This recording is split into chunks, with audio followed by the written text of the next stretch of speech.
នេះជាសកម្មភាពរបស់កូនសិស្សរបស់ខ្ញុំដែលគាត់ធ្វើការភាសាជាក្រុមទៅលើប្រធានបទមួយតើហេតុអ្វីបានជាទុនធានធម្មជាតិមានសារៈសំខាន់សម្រាប់យើងទាំងអស់គ្នាក្រោយពីដាក់ប្រធានបទឲ្យកូនសិស្សសិក្សា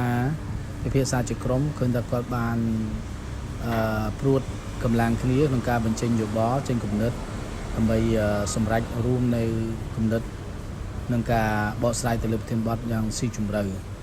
ឃើញថាសិស្សានុសិស្សមានការយកចិត្តទុកដាក់យ៉ាងខ្លាំងនៅម៉ោងរៀនដើម្បីបង្កើនប្រាជ្ញានៅស្មារតីការគិត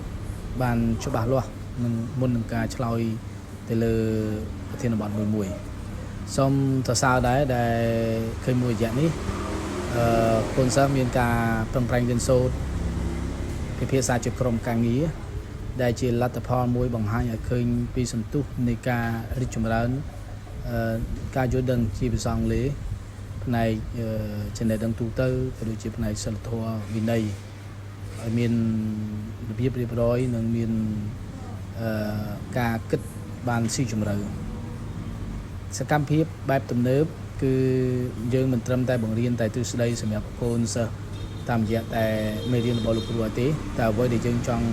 ឲ្យកូនសិស្សមានការរីកចម្រើននៅប្រាជ្ញាគឺការបញ្ចេញគំនិតទស្សនៈផ្ទាល់ខ្លួនទោះបីជាការបញ្ចេញនោះ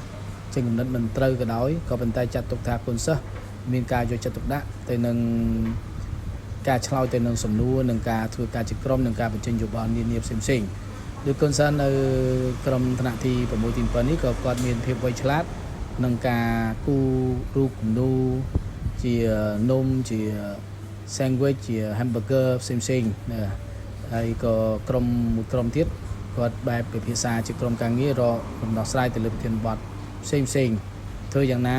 គោលបំណងរបស់លោកគ្រូគឺចង់ឲ្យកូនសិស្សចេះឲ្យមានការច្នៃប្រឌិតនិង